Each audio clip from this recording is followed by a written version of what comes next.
አይ ህዝቤ እኔ የህዝቤ ነገር በጣም አሳስቦኛል። ላይ ለማንኛውም ውድ ቤተሰቦቼ እንዴት ናችሁ? ደህና ናችሁ ወይ? ሰላማችሁ በያላችሁበት ብዝት ይበልልኝ። ለቻናሌ አዲስ ከሆናችሁ ሰብስክራይብ ማድረጋችሁ እንዲሁም ቪዲዮን ስታዩ ላይክ ማድረጋችሁን እንዳትረሱ እያልኩኝ አብርሽ ትላንትና ማለት ነው የሩታ ሸጋ የሩታ መለሎ የሩታ ቆንጆ ማለት ነው ብቻውን ተገኝቶ ከዛ በኋላ ዳኒና ብዙነሽ ማለት ነው ሊያገኙት ፈለጉ። ወይኔ ህዝቤ እንዴት እንደምትሸወዱ እውነቴ ነው የምላችሁ። ከዛ በኋላ ማለት ነው ብዙዬና ዳኒ አብርሽ ለነገ ለ12 ሰዓት ቀጠሩት ማለት ነው። ከዛ አብርሽ ደግሞ ማለት ነው አውቆ አበደ። አብርሽ ደግሞ ማለት ነው እሺ እመጣለሁ፣ ምክንያቱም ሩታና ኤፍሬም አይፈቅዱልኝም፣ ከፈቀዱልኝ እመጣለሁ ብሎ አባብሎ ሸኛቸው። ተረቴን መልሱ፣ አፌን በዳቦ አብሱ። ወይኔ ህዝቤ እውነታችሁን ነው? ከምራችሁን ነው? ዳኒና ብዙዬ እውነታችሁን ነው? እንደ ቤተሰብ ማለት ነው። እውነቴ ነው የምላችሁ። እንደው ሩታል ለመጣል የምትታገሉት መታገል፣ ሩታል የሰዎች መጠቋቆሪያ ለማድረግ የምትሄዱት መንገድ ግን በጣም ያሳዝናል። እጅግ በጣም ያሳዝናል። እውነት አንዳንዴ ሰው አውቃችሁ እንደዚህ አውቃችሁ አብዳችሁ አውቃችሁ ተጃጅላችሁ ሰው መፈተን ግን በጣም ጥሩ ነው። ወዳጅና ጠላትን ታውቁበታላችሁ። በጣም ጥሩ ነው ማለት ነው። እውነቴ ነው የምላችሁ። በጣም ነው የሚገረመው። እና ብዙዬ ለምን ተውሹ? ለምን ተውከው ዳኒ? እንዴ አፋፍሳችሁ ወስዳችሁ እኮ ጸበል ማስገባት ነበረባችሁ፣ ካዘናችሁ ማለት ነው። እውነት እናንተ የምትሉት አብርሽ ካበደ ወይም ራሱን ከሳተ ለምንድን ነው ብቻውን አግኝታችሁ? እሺ ሩታ የለች አትከለክላችሁ፣ ኤፍሬም የለም አይከለክላችሁ። እንደው አብርሽ በጠራራ ፀሐይ ብቻውን አግኝታችሁ እንደው እውነት መውሰድ አቅቷችሁ ነው? መውሰድ አቅቷችሁ ነው አብርሽ? እናንተ ልቦናችሁ ያውቀዋል ምንም እንዳልሆነ አብርሽ ማለት ነው። እናንተ እንደምታስቡት አብርሽ የሆነ ነገር ተፈጥሮበት የሆነ ነገር ሆኖበት ቢሆን ኖሮ ማለት ነው እናንተ ራሱ በዚህ ልክ ዝም ብላችሁ አትሄዱም ነበር። እናንተ እንደምትዋረዱ ስለምታውቁ ነው። እናንተ ለሰዎች መጠቋቋሪያ መሆናችሁ ስለምታውቁ ነው አብርሽን ዝም ብላችሁ አባብላችሁ እንደ ሕፃን አብርሽዬ ነገ 12 ሰዓት እህቴ ጋር ሄዳለሁ ብልሃት ሩታን አታለሃትና አብርሽ ምንም አልሆነም። አውቆ እየተጫወተባችሁ ነው። ወዳጁና ጠላቱ ለማወቅ ነው እንጂ እውነት ለመናገር አብርሽ ምንም ነገር የሆነ ነገር የለም። ትላንትና ተሳስቶ የገባበት ህይወት ነበረ፣ ወይም ደግሞ ተሳስቶ የገባበት የቃል የገባ ህይወት ነበረ። ያንን ነገር በምን መንገድ ልሽሸው ወይም በምን መንገድ ልገላገለው ብሎ አውቆ አበድ ሆነዋል እንጂ አብርሽ እውነት ለመናገር ምንም የሆነ ነገር የለም። ምንም የተፈጠረ ነገር የለም። እውነቴ ነው የምላችሁ ውድ ቤተሰቦቼ ማለት ነው።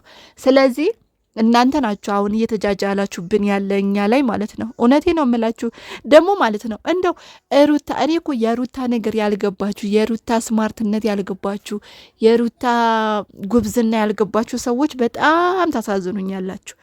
ሩታ የሆነ ነገር ቢሆን አብርሽ ማለት ነው የሆነ ነገር እውነት እናንተ እንደምትሉ አብርሽ ላይ ብታረግ እናንተ እንደምትሉ አብርሽ ላይ ቢፈጠር እውነት ለመናገር እንደፈለጋችሁ አድርጉት ብላ ጥላት ሄድም። እንዴት ነው እናንተ ስታስቡ? እንደው ህዝቤ ያረ ንቁ፣ እውነት ህዝቤ ንቁ። እናንተ እንዴት ስታስቡት ነው እንደው አብርሽ እንደ ህፃን አንድ ካፌ ላይ ቁጭ አድርገውት ከዛ አብርሽና ማነው ሩታና ኤፍሬም ጥለውት የሄዱት ብቻውን ትተውት ወይም ደግሞ ብቻውን ወጡ። እናንተ እንደምትሉት አብርሽ የሆነ ነገር ቢሆን የሆነ ነገር ማሰቡ ቢያቆም ማለት ነው። እንዴት ነው ግን እናንተ እያሰባችሁ ያላችሁ? ብዙዬ ግን እኔ በዚህ ልክ እኮ እኔ ገምቼሽ አላቅም እውነት ለመናገር። ምክንያቱም ሰው እኔ እንጃ ሰው መጽሐፍ አይደለም ገልጻችሁ አታነቡትም የሚባለው ለካ እውነት ነው። ማለት እናንተ ፊዚካሉን ባያችሁት ቁጥር የሰው ማንነት ግን መገመት ጥሩ አይደለም ወይም ደግሞ ትክክል አይደለም ብዬ ነው ማስበው ማለት ነው። ስለዚህ አብርሽ ማለት ነው አውቆ ነው ያበደባችሁ። አውቆ ነው ፌክ እየሰራችሁ ያለው። ምንም ነገር አልሆነም። ዛሬ ታያላችሁ እናንተ ካልተዋረዳችሁ። ምክንያቱም እናንተ አሁን 12 ሰዓት ቀጠራችሁ። ጸበል አስገቡት፣ በቃ ጸበል አስገቡት። እስቲ ሩታም የሰራችሁ ነገር ካለ ይጩሁና ይውጣ፣ እኛ እንታዘባት ሩታም ማለት ነው። ወይም ደግሞ እኛ ሩታዬ ለካ እንደዚህ ነገር አድርገሻል ብለን እንውቀጣት። ምንም የሆነ ነገር ሩታን ለመጣል ብዙ መንገድ እየሄዳችሁ ነው፣ ግን አልተሳካላችሁም። እውነት ለመናገር ሩታ ደግሞ ማለት ነው እውነት እናንተ ሁላችሁን ጨፍልቃ የምጥላችሁ አይነት ሴት ናት። ሁላችሁም ማለት ነው ሁላችሁም። በአነጋገሯ ስማርት፣ በነገሮቿ ስማርት፣ ባመጣጧ ስማርት፣ ባለባበሷ ስማርት። ምንም እሷ ላይ ይውላችሁ የጥፍሯ ቆሻሻ ያክል ላይ እንኳን መድረስ አትችሉም እናንተ። አሁን ብዙ ሆናችሁ ነው እውነት ለመናገር ሩታ ብቻዋን ነው እየታገለች ያለችው ከእናንተ ጋር። እናንተ ግን ብዙ ሆናችሁ ትመጣላችሁ፣ ግን እናንተን እንደ እንትን እፍ አድርጋ ጥላችሁ ነው የምትሄደው። አንዳችሁ ከሩታ ጋር የምትወዳደሩ ያላችሁ ሴቶች ወይም ወንዶች የላችሁም። ገብቷችኋል? ሩታ ጋር ትመጣላችሁ፣ የሆነ ነገራውን ትፈልጋላችሁ፣ ልክ ስታገኙ ጥላችሁ ትሄዳላችሁ። ከእሷ ጋር የዘለቀ አንድ ጓደኛ የላትም፣ አንድ ቤተሰብ የላትም። ታውቃላችሁ አይደለ? ከመጀመሪያ ጀምራችሁ የምትከታተሉ ልጆች ካላችሁ ማለት ነው። ከእሷ ጋር የዘለቀ ወይም ከእሷ ጋር ከሩታ ጎን የቆመ አንድ ሰው እስቲ ጥሩልኝ። አንድ ከእሷ ጋር ያልተለየ መቶ በእጇ በልቶ ጠጥቶ ወይም ደግሞ የሆነ ዩቱባቸው አሳድጋ ሰጥታ ከዛ በኋላ እሷን ራሷ ሚነክሱ ሰሞ እሷ ራሷ የምትነከስበት ነገር ነው የሚፈጠረው እንጂ ከሩታ ጋር ሩታ እኛ እኮ ባለውለታሽ ነን፣ በቃ ጥሩ ጓደኛ እንሆንሽ እስከ መጨረሻ እስከ ሞት ፍጻሜያችን ቢቸግርሽ ቢደላሽ ብታጪ ብታገኝ አብረን እንሁን የምትሉ አንድ ጓደኛ የላችሁም። በቃ ሁሉ ጊዜ እሷን ለመጣል የምትፈልጉ፣ ሁሉ ጊዜ እሷ ላይ ማጠቆር የምትፈልጉ፣ ይሄ ትክክል አይደለም። እውነት ትክክል አይደለም። ሀታ ከቤተሰቦቹ ጀምሮ እኔ ከዚህ በፊት ብዙዬ በጣም አደንቃት ነበረ። ለምን ሩታ ላይ ትኩረት ስለምታረግ ማለት ለሩታ ስለምታግዝ ምናምን ነገርና በቃ እሷ የሴትነት ስሜት ተሰምቷት ነው ሴት ስለሆነች ሴቶች ምን ያህል እንደምንበደል ስለምታቅ ምናምን ብዬ በጣም አደንቃት ነበር። አሁን ግን በጣም ናኳት እውነት ለመናገር በጣም ማለት ነው። አሁን በቃ ወንድሟ እንደዚህ እንደሆነ ወንድሟ ጎበዝ ሰው እኮ አያወራም። ሩታ ምንም ነገር ታደርግ ምንም አውርታ አይደለም የምታረገው። በነገራችን ላይ ይኸውላችሁ በዚህ ነው የምትበልጣችሁ ምላችሁ አውርታ ምንም የምታረገው ነገር የለም፣ አታወራም። ሶሻል ሚዲያ ላይ ምናልባት እናንተ እንደምትሉት እንኳን ቢሆን ማለት ነው ይሄ ስማርትነት ነው ብዬ ነው ማስበው።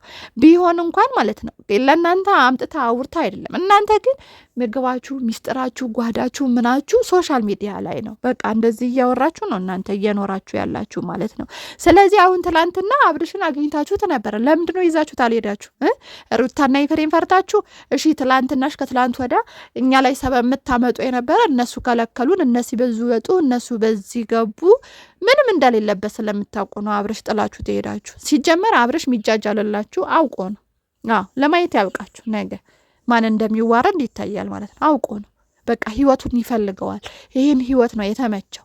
ሲጀመር አብርሽ ከዚህ በፊት እኮ እንደዚህ ይሄ ቀውቃዋ ተናጋሪ የሚባል አይደለም። በነገራችን ላይ ይሄ በቃ በጣም ኃይለኛ ተናጋሪ የሚባል አይነት አብርሽ አይደለም፣ አይናገርም። በነገራችን ላይ ካያችሁ ከማናቸውም ሰዎች ሲመጣ እንደውም በጣም ትዕግስተኛ የምንለው ማለት ነው፣ በጣም ጎበዝ የምንለው አይነት ሰው ነው ማለት በቃ በጣም ጎበዝ የምንለው አይነት ሰው ነው አብርሽ ማለት ነው። ማለት ለሴት ልጅ ያለው ክብር በጣም እስከሚመቱ ድረስ ታግሶ የቆመ አብርሽ ነው። ስለዚህ ምንድን ነው የምትፈልጉ? ዛሬ ተረጋግቶ እየኖረ ህይወቱን እየኖረ ያለ ልጅ ምን ሁን እንደምትሉ ተራሱ ባይገባንም ማለት ነው።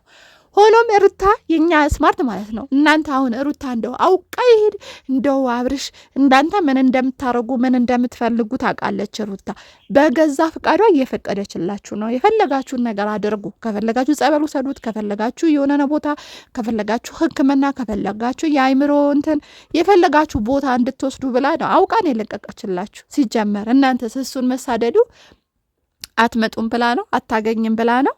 አይደለም። አሁን እናንተ ሩታን እየፈራችኋት ነው። ስለዚህ ወይኔ ህዝቤ ስለዚህ ማለት ነው ሩታዬ በጣም ትችያለሽ፣ ትችያለሽ። ገና ህዝቡን ሁሉ ታስደምም ያለሽ። እውነት አንተ ኤፍሬምና ሩታ በጣም ህዝቡ ሁሉ ታስደምማላችሁ፣ ትችላላችሁ ማለት ነው። ስለዚህ እኛም ደግሞ ከጎናችሁ ነን። ከጎናችሁ ነን። እና እንግዲህ ዛሬ አብርሽ ጸበል ሊወስዱት ነው። በቃ ሰይጣኑ ሊወጣለት ነው። አዎ እናንተ ምን እንደምትሉት ያው ድግምት ምናምንቴ የምትሉት ነገር አለ አይደለ? እንግዲህ የምታውቁት ሰዎች ማለት ነው። እሱን ሊወጣለት ስለሆነ ተዘጋጁ ማለት ነው። ለእልልታም ደግሞ ድምጻችሁ በደንብ አጽድታችሁ ነው እልል እንድትሉ ማለት ነው። አሁን አብርሽ ወደ ራሱ ተመለሰ። አብርሽ ምንም አልሆነም ምንም